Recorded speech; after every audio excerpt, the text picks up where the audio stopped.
Teresa, you don't understand anything. He doesn't love you. He just wants to use you, Patrick said. Teresa laughed. Rubbish. I don't know why you don't like Geoffrey so much, but he's a really good guy. I may be wrong, of course, but... Patrick, come on, admit it. You're saying this out of spite. I'm even offended, honestly. I thought we had resolved everything, talked about everything. Why are you starting again? Patrick looked at Teresa. Of course, he had already talked and even decided that they would just be friends. How else could it be, if they had known each other since kindergarten? 5 years ago, Teresa had laughed at his confession of love and said, Patrick, you're crazy. We're like brother and sister. At least, that's how I feel about you. Patrick took offence and went to work as a shift worker. He was gone for about a year, then returned just to tell Teresa that he was willing to be just a friend. And what else could he do? He just couldn't be without her. Teresa always shared everything with him. He knew she wasn't getting married until she achieved something in her career.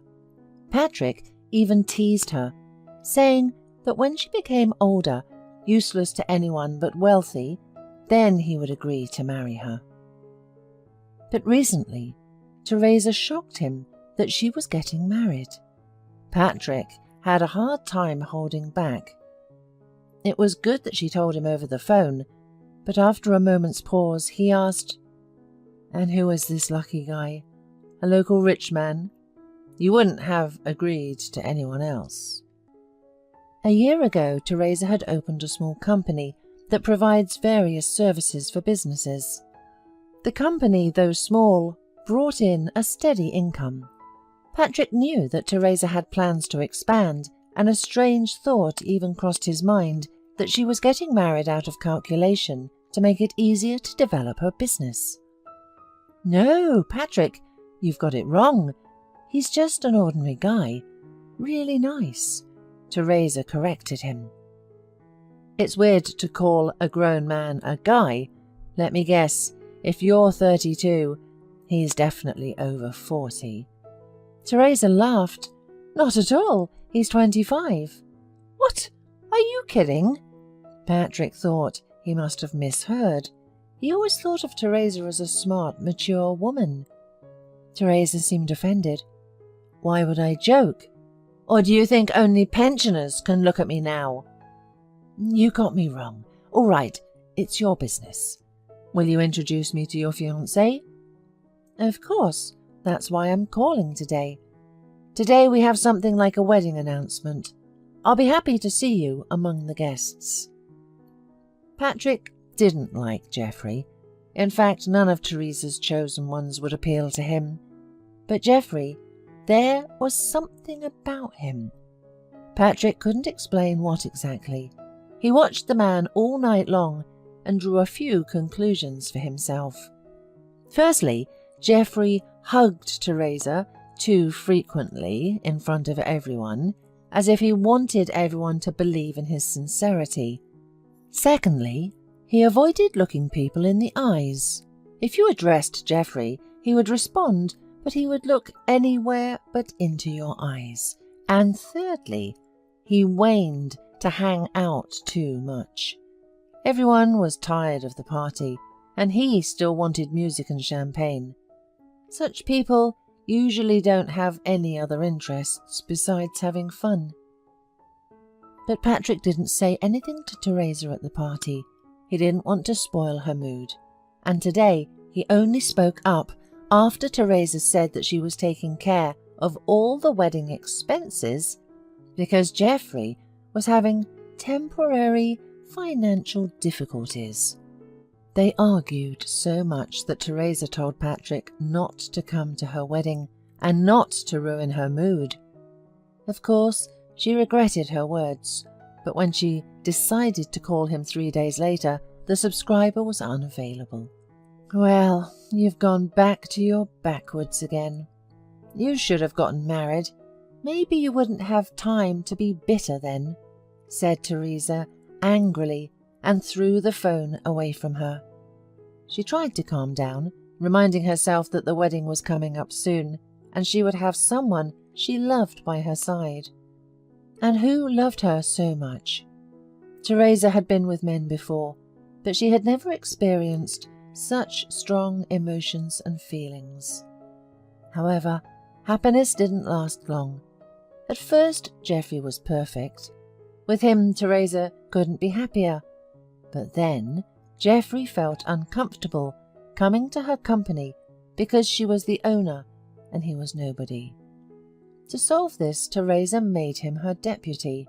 She began to trust him with deals and spent more time on herself. To give herself more opportunities, she wrote a power of attorney so that he wouldn't bother her every time. Geoffrey was grateful and almost worshipped her.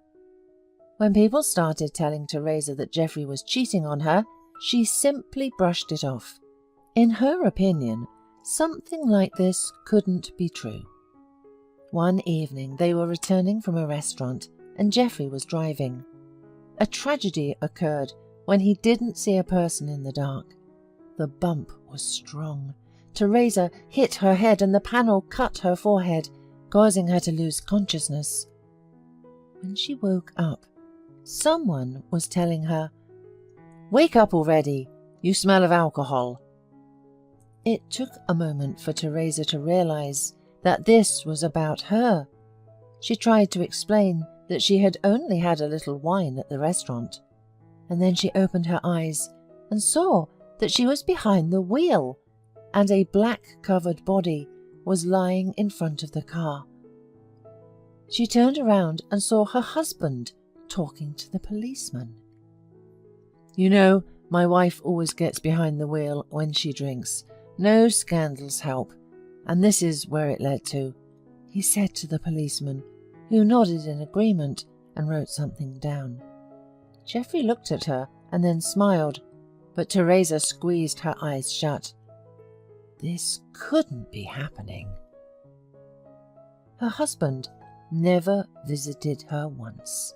During the court proceedings, he spoke so terribly about her that the kind words of others were drowned out.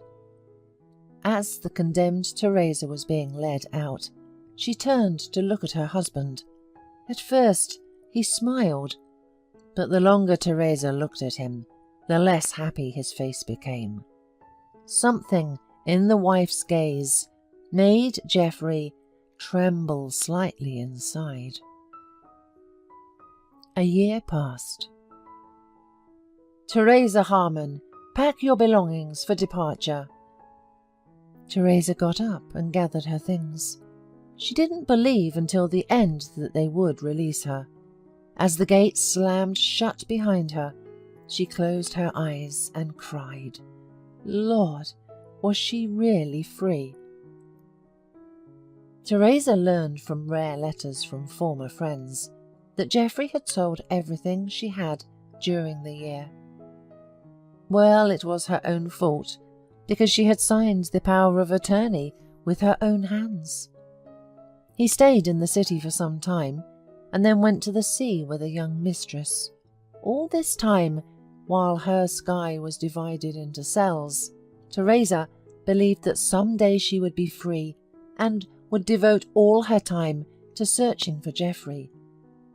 Even if it took her the rest of her life, she would definitely find him.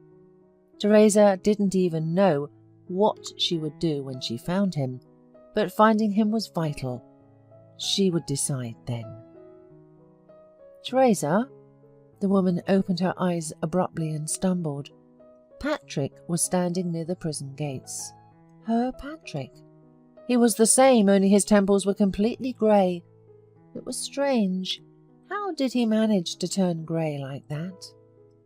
She ran to him, and he picked her up and hugged her. "Patrick, I thought I'd never see you again." The man carefully put her down. "Don't even hope. I'll always be around." Teresa reached out and stroked his grey hair with her fingers.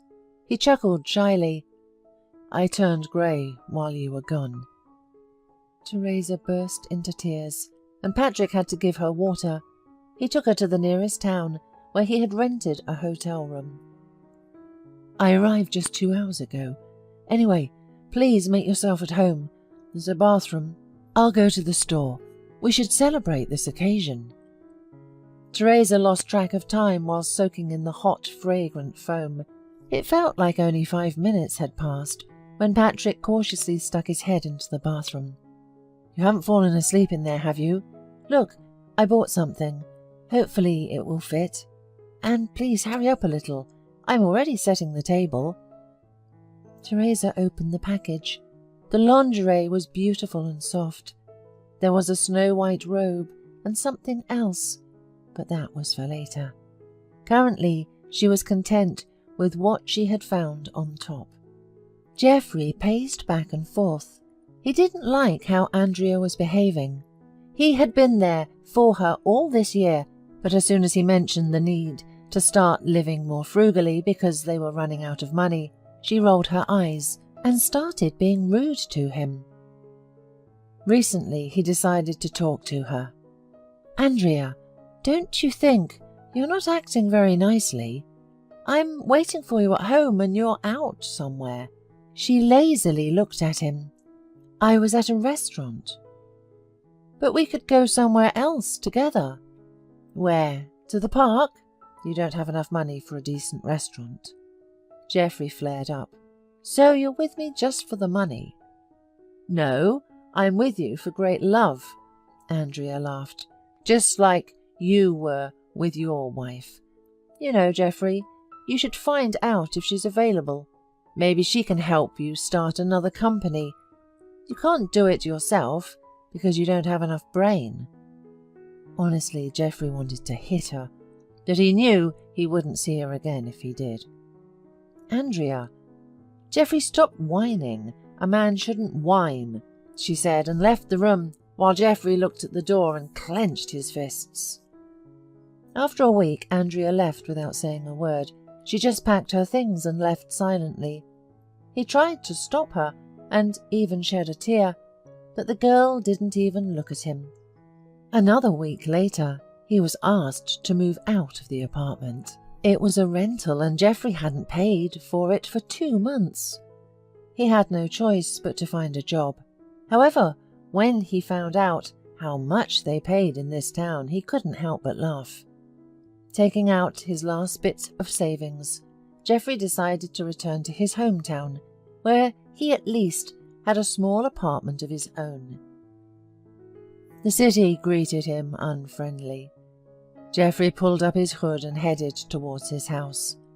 The apartment smelled of dust, mould, and a thick pile of bills that needed to be paid. He gathered the papers and angrily threw them on the table. Then he walked around the rooms. How miserable it was here. Yes, lately he had gotten used to luxury. Here it didn't smell like it. The entrance door creaked, probably swayed by the wind.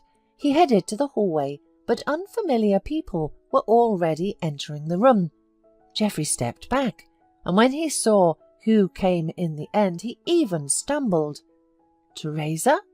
She was even more beautiful, slightly thinner than before, but that's understandable. She wasn't on vacation. Didn't you recognize me, hubby? I came back and wanted to get those keys to my house and my company, Teresa said. Geoffrey understood that all these people came with her for a reason. Teresa, they made me. I swear to you, I loved you very much, but they threatened me with such things that I couldn't resist. Teresa smiled affectionately. Geoffrey shuddered at the sight of her smile. There was some familiar guy standing behind her. Exactly, she had introduced them once. This was some childhood friend of hers. And who are they? Teresa asked. What do you mean? Your envious competitors, of course. And what did they threaten you with? Teresa asked. Geoffrey didn't have time to come up with an answer, because 2 men in uniform entered the room, bringing with them an elderly stranger. Look closely at him, please, one of the men said. I remember him well, said the elderly man. I was walking by and saw him dragging on an unconscious woman. I said to him, "What are you doing, shameless one?" He told me to walk quickly and not say anything, or he'll find me and kill me. Where did he drag her? Asked one of the policemen. The elderly man pointed at Teresa. There she is, by the way. He put her behind the wheel. Yeah, no matter how long the rope, there's always an end. Geoffrey howled and rushed towards the door, managing to break through. However, people were waiting for him outside the door. They twisted him so roughly that he cried out in pain. It all repeated like a dream, only this time Teresa was sitting on a bench for witnesses, and Geoffrey was where he was supposed to be a long time ago. They accused him of many things: the death of the man who died under the wheels of his car, fraud, conspiracy, and resisting the police. Geoffrey understood that, as a young and healthy person, he would not see this world again. When the guards were taking him away, Teresa met his gaze. She was smiling now, but Geoffrey's gaze was extinguished, and he quickly turned away. Patrick hugged Teresa by her shoulders. Well, that's it. And now we're going to the registry office to get married. Teresa turned around, kissed him on the nose, and said, Of course we are. Patrick exhaled loudly and pulled her by the hand towards the exit.